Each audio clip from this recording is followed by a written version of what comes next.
കാര്യം പറയാൻ മറന്നു കേട്ടാ. എന്ത്? ആ ഊരിപ്പിടിച്ച വടിവുകൾക്കിടയിലൂടെ ഈ പുള്ളി തിങ്ങിനെയൊക്കെ പോയില്ലേ, ആ കാര്യം പറയണ്ടേ?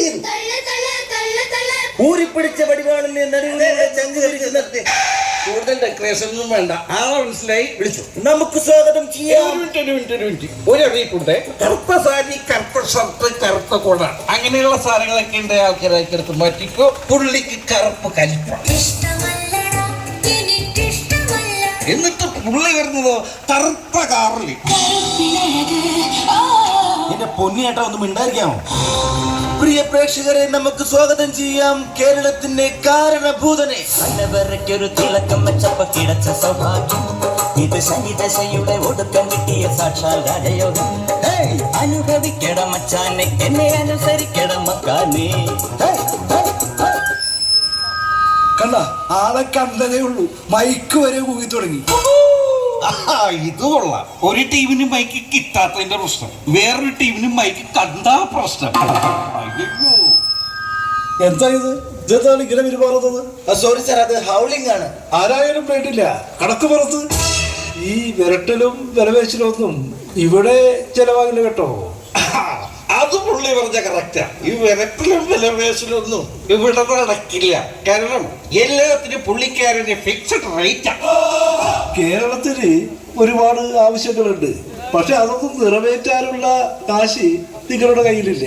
സാറേ, ഒരു ചോദ്യം ചോദിക്കാൻ. അതൊക്കെ വീട്ടിൽ പോയി ചോദിച്ചാൽ മതി. ഇങ്ങനെയുള്ള ഒരു വേദിയിൽ മദ്യപിച്ച് വരാൻ പാടില്ലെന്നുള്ള കാര്യം അറിയില്ലേ? ആ പറഞ്ഞത് ശരിയാണ്, മദ്യപിച്ച് വരരുത്. അത് പൊളിറ്റിക്കലി ഇൻകറക്റ്റ് ആണ്. വേണമെങ്കിൽ വന്നിട്ട് മദ്യപിക്കല്ല.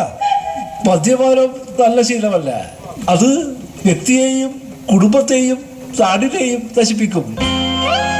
എന്റെ പൊന്നു സാറ്, ഇതൊക്കെ പറഞ്ഞു തരാൻ ഞങ്ങൾ കുടിയന്മാർക്ക് ആരും ഉണ്ടായിട്ടില്ല. ഇവിടെ വെച്ച് ഞാൻ ഒരു സത്യം ചെയ്യണം. ഇന്ന് മുതൽ ഞാൻ കൂട്ടി നിർത്തി. അങ്ങനെ പറഞ്ഞാൽ എങ്ങനെ ശരിയാവും?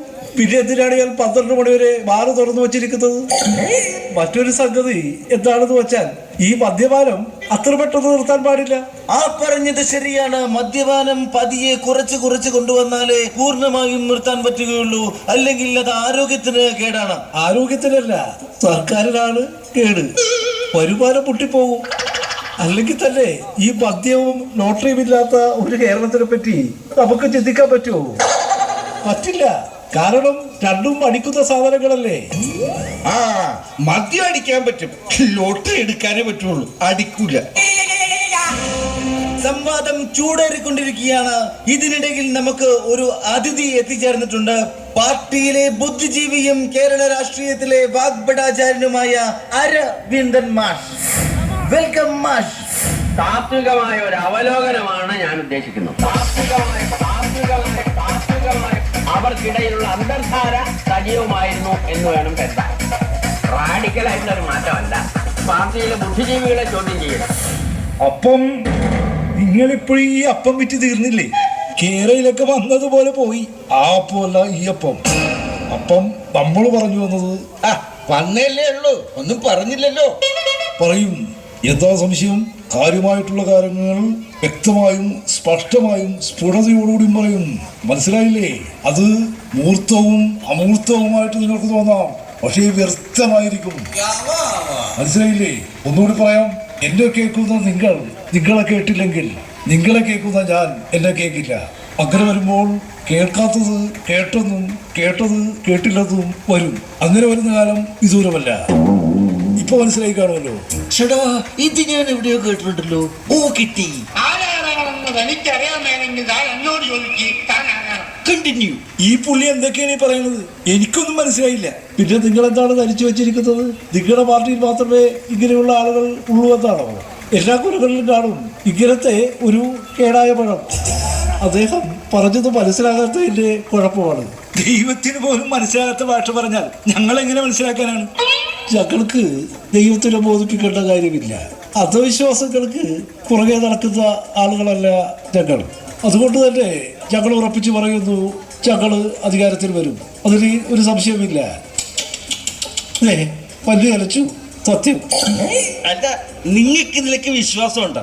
നിങ്ങൾ കഴിഞ്ഞ തെരഞ്ഞെടുപ്പിൽ പറഞ്ഞത് ദൈവം മിത്താണെന്നല്ലേ? പറയുമ്പോ ശ്രദ്ധിച്ചു കേൾക്കണം. ദൈവം മിത്താണെന്നല്ല ഞങ്ങൾ പറഞ്ഞത്, ദൈവം മൊത്താണെന്നാണ്. അതുകൊണ്ടാണ് ശബരിമലയിൽ സ്ത്രീപ്രവേശനം പാടില്ല എന്ന് സുപ്രീം കോടതിയിൽ വളരെ വ്യക്തമായി വാക്കുമാറ്റി പറഞ്ഞത്. ഈ പാർട്ടി സീക്രട്ടൊക്കെ പാർട്ടി സെക്രട്ടറി ഞാനല്ലേ, അതിനെന്താ സംശയം? ഇതിപ്പോ മറ്റാരെയും കുറ്റം പറഞ്ഞിട്ട് കാര്യമില്ല, എന്നെ തന്നെ പറഞ്ഞാൽ മതി. അവിടെ എന്താ ഒരു ആൾക്കൂട്ടം? പത്രസമ്മേളനമോ മറ്റോ ആണോ? പത്രസമ്മേളനമോ? എവിടെ? സാറേ ആള് പോയിട്ടുണ്ട്, നിങ്ങൾക്കുള്ള അടുത്ത പണി വരുന്നുണ്ട്. ഞങ്ങളുടെ കാര്യം നോക്കാൻ ഞങ്ങൾക്കറിയാം. ഇത്രയും ധിക്കാരവും രാഷ്ട്രീയപരമായ കാര്യങ്ങൾ ആരും പറയുന്നതും ചെയ്യുന്നതും ശരിയായ കാര്യമല്ല. അത് ഞാൻ അനുവദിക്കില്ല. പുള്ളി ചെയ്യുന്ന കാര്യങ്ങൾ മറ്റാരും ചെയ്യുന്നത് പുള്ളിക്ക് ഇഷ്ടമല്ല. നിങ്ങൾ ജനങ്ങൾക്ക് മര്യാദ കൊടുക്കാത്തത് പോട്ടെ, അത് ഞങ്ങൾക്കും താല്പര്യമുള്ള കാര്യമല്ല. പ്രത്യേകിച്ച് പ്രതിപക്ഷ നേതാവിന് പുല്ലുവിലയിൽ നിങ്ങൾ വരുന്നത്. Sir, give respect and take respect എന്നാണ്. അത് നിങ്ങൾ മനസ്സിലാക്കണം. ഇംഗ്ലീഷ് പറഞ്ഞാൽ പോരാ, അതിന്റെ അർത്ഥവും നിങ്ങൾ മനസ്സിലാക്കണം.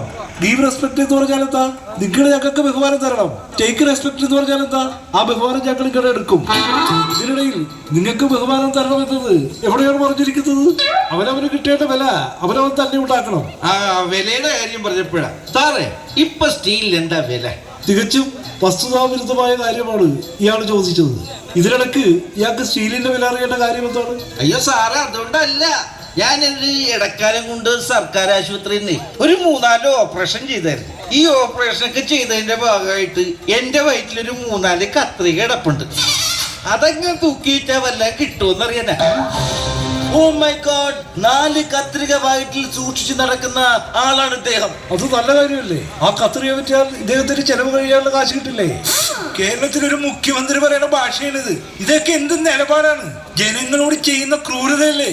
ഈ 3 കത്രിക വിട്ടാൽ എന്ത് കിട്ടാനാ? ഞങ്ങളുടെ സർക്കാർ വന്നാൽ ചുരുങ്ങിയത് ഒരു ഓക്സിജൻ സിലിണ്ടർ എങ്കിലും വെച്ച് കിട്ടും.